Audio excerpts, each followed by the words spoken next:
समोर बसलेले सर्व माझ्या जावळी तालुक्यातील वडीलधारी सर्व माझ्या एवढ्या मोठ्या संख्येने आलेल्या माता भगिनी, माझे सर्व तरुण मित्र, त्याचप्रमाणे ज्यांच्या नियोजनातून हा कार्यक्रम होतोय ते आपले सर्वांचे मार्गदर्शक आणि या तालुक्याचे नेते, जिल्हा परिषदचे माजी उपाध्यक्ष, जिल्हा बँकेचे माजी सदस्य मान्य वसंतराव मानकुमरे भाऊ, त्याचबरोबर ज्यांनी आताच आपल्याला मार्गदर्शन केलं ते माथाडींचे नेते आणि स्वर्गीय अण्णासाहेब पाटील महामंडळाचे अध्यक्ष, माझे सहकारी मित्र मान्य नरेंद्रजी पाटील साहेब, जिल्हा बँकेचे व्हाईस चेअरमन मान्य अनिलजी देसाई, मान्य ज्ञानदेवजी रांजणे, खोटं काही करणार नाही आणि खोटा शब्द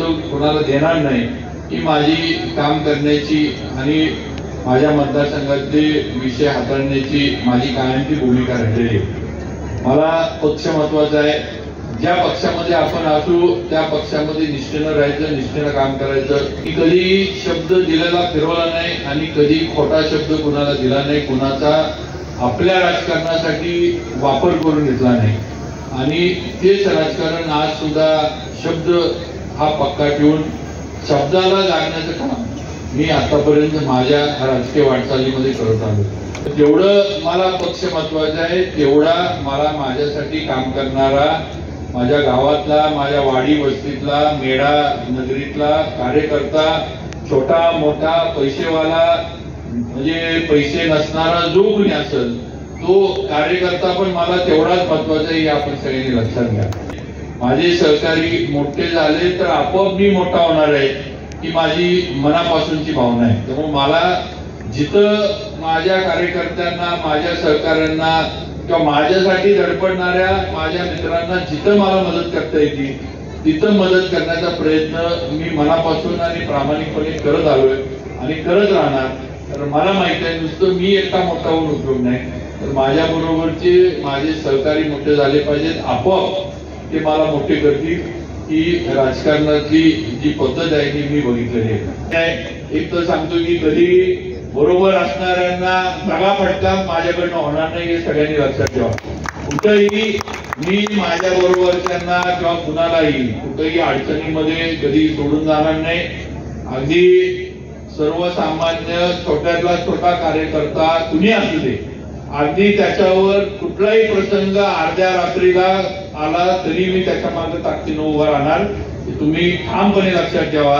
कुठेही कोणाला असं अडचणीमध्ये किंवा कुठल्याही चांगल्या वाईट कुठलाही प्रसंग असू दे कधीही शिवेंद्रराजे तुमच्या पासून दूर जाणार नाही, तुम्ही लक्षात ठेवा। नक्की होईल। आज माझा वाढदिवस साजरा करत असताना हे एकच आपल्याला सांगेल, बाबांनी विषय काढला सगळ्यांनी, काही लोक आता पुनर्रचनेची भाषा करायला लागली की पुनर्रचना होणार। बाबा ज्या वेळेला कधी वेळ मी सांगतो, साहेबांनी जे सांगितलं नरेंद्र पाटील साहेबांनी, एक दृष्टा नेता म्हणून देवेंद्र फडणवीस या राज्यात आहे। अरे आम्हाला सर्वांना आणि तुम्ही पण सगळ्यांनी आपल्या नेत्यावर विश्वास ठेवा। पुनर्रचना आहे ना, मी सांगतो, मी सांगेन तशीच पुनर्रचना देवेंद्र फडणवीस मला करून देणार। तुम्ही अजिबात ती मनामध्ये भीती ठेवणार। आज अण्णासाहेब पाटील महामंडळाचं महाराष्ट्राचं अध्यक्ष म्हणून महाराष्ट्रभर आज त्याचं काम चालू आहे। आज आपल्याला जी कर्ज मिळतात, आज आपण जी जिल्हा बँकेकडे प्रकरण देतो अण्णासाहेब पाटलांची, या सगळ्या कर्जाला आणि या सगळ्याच्या व्याजाला वगैरे जी आहे सगळ्या मंजुऱ्या ज्या आहेत त्या त्यांच्याकडनं आपल्याला मिळतात, हे सगळ्यांनी लक्षात घेतलं पाहिजे। आणि पुढे सुद्धा अनेक नवीन योजना काढण्याचा निर्णय यांनी आणि फडणवीस साहेब, एकनाथ शिंदे साहेबांनी घेतलाय।